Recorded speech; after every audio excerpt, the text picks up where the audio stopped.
Il est 8 heures. Nous sommes au groupe scolaire Centenaire au quartier Cité de San Pedro. Les instituteurs sont présents. Les élèves aussi. Je suis contente d'être en classe.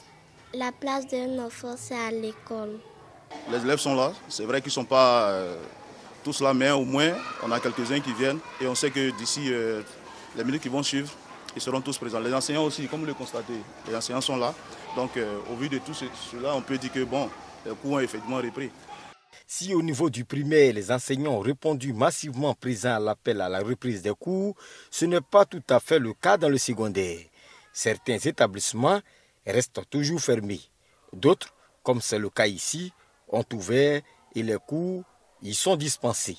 Malheureusement, peu de temps après le début des cours, des élèves venus d'autres établissements ont délogé leurs camarades. Bon, ce matin, on était en classe, en train d'étudier, et puis bon, soudainement, nous là, ça nous siffler, puis bon, ça ne nous arrange pas. Bon, nous, on veut étudier. Je venais de faire mon premier cours de 7 heures en classe de 3e 3, et à 8 heures, je suis arrivé en 3e 2, lorsque 10 minutes après, nous avons entendu des coups de sifflet.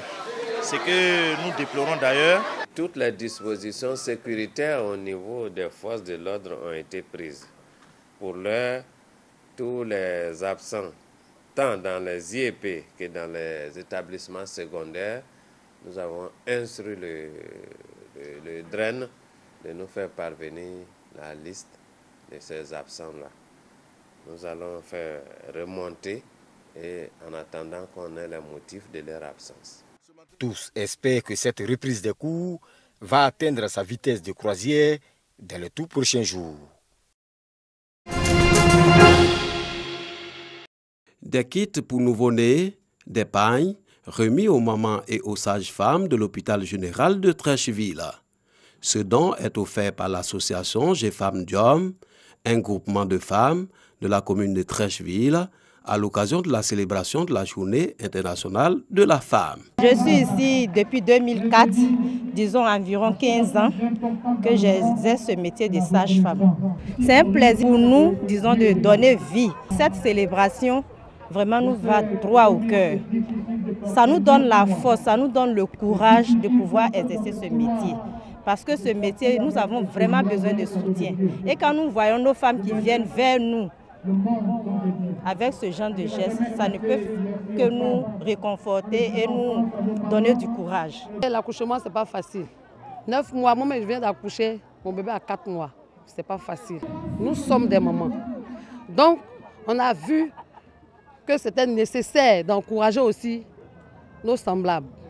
Et aussi, les mamans sages, vraiment le travail qu'elles font, c'est vraiment à féliciter. On doit les encourager parce que ce n'est pas facile.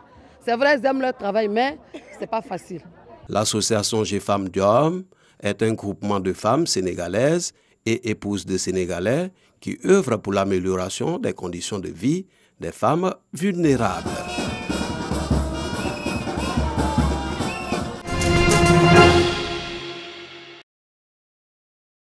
Elles sont au nombre de 150. Ces femmes ont reçu des chèques d'aide à la création d'une activité génératrice de revenus pour un montant total de 15 millions de francs CFA. C'est la 3e année successive que l'ONG Perspective octroie ses prêts. Objectif, lutter contre la pauvreté et promouvoir l'autonomisation de la femme. Donc, je suis vraiment contente pour ce que mon papa vient de faire pour moi.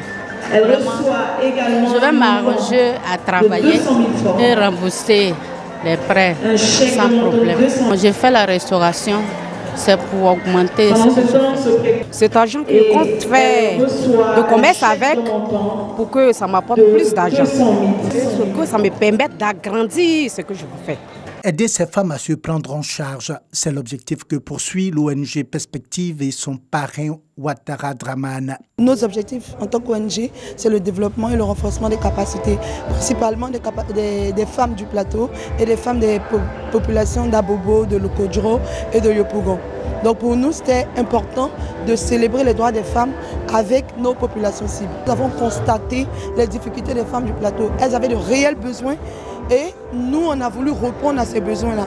Comme je le disais, le siège de notre ONG est au plateau et chaque jour, nous recevons des courriers de demande d'aide, des courriers de financement et nous sommes dit qu'il était important justement de répondre à ces courriers-là.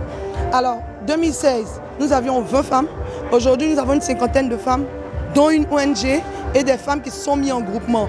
La Journée internationale des droits de la femme est une merveilleuse occasion pour aider les femmes à aller encore plus loin, pour les aider à se prendre en charge.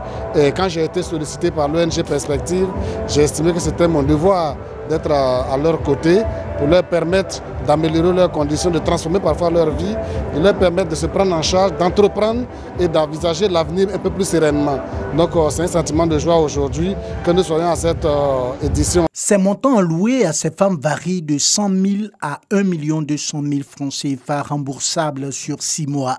Cette modalité de remboursement permettra de financer d'autres femmes à la même date l'année prochaine.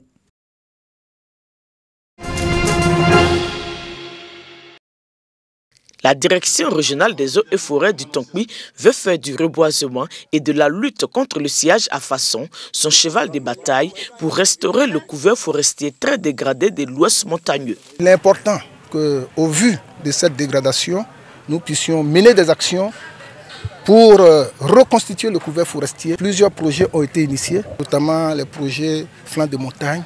Projet reboisement des flancs de montagne en cours, plantine d'arbres sur d'autres espaces. En plus de cela, des séances de sensibilisation ciblées ont aussi lieu pour faire comprendre aux populations le bien fondé du reboisement. Comme ici à Gbepleu, un village quartier de Mans. Les élèves du groupe scolaire HKB et de l'EPP Gbepleu reçoivent 100 tables bancs du ministre des Eaux et Forêts et d'un opérateur économique. L'occasion est saisie pour instruire sur le reboisement, la protection et l'exploitation rationnelle de nos forêts. Pour bien mener toutes ces activités sur le long terme et avec l'implication de tous les agents des eaux et forêts de la direction du Tonkpi, le directeur régional a entrepris une tournée dans les départements de Sipilou, Biankouma, Danane et Zongounié. Objectif, mettre tous les agents au même niveau d'information sur les nouvelles restructurations de la tutelle, entre autres l'instauration du prix du meilleur reboiseur d'une valeur de 10 millions de francs CFA, la mise sur pied de la brigade spéciale de surveillance et d'intervention. Cette tournée a aussi permis aux agents de faire part des préoccupations sur leurs conditions de travail. En outre, ils ont été exhortés à redoubler de vigilance pour lutter contre le sillage à façon. La détermination à combattre ce fléau est clairement affichée. À tous ceux qui font le sillage clandestin, à tous ceux qui s'adonnent au sillage, je dirais, à façon, pour qu'ils se ressaisissent, pendant qu'il est encore temps. Parce que nous sommes mobilisés, nous sommes déterminés à aller jusqu'au bout. Nous allons les traquer jusque dans leur dernier retranchement. C'est notre mission. On a été instruit pour ça par le ministre des Eaux et Forêts. Nous allons aller jusqu'au bout. En définitive, le directeur régional en appelle au sens des responsabilités de chaque individu pour agir maintenant.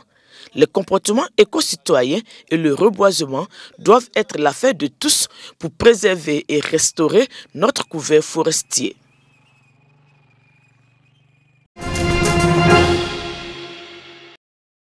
Le président algérien a annoncé lundi 11 mars qu'il renonçait à briguer un 5e mandat et que l'élection présidentielle du 18 avril était repoussée et qu'elle aurait lieu dans le prolongement d'une conférence nationale chargée de réformer le système politique et d'élaborer un projet de constitution d'ici fin 2019. Après cette annonce, plusieurs centaines de personnes se sont rassemblées dans le centre d'Alger. En plein cœur d'Annaba, sur le coup de la Révolution, on sort célébrer ce moment historique. Après l'annonce de Bouteflika, le Premier ministre Ahmed Rouyaya a présenté sa démission. Noureddine Bédou a été nommé pour le remplacer.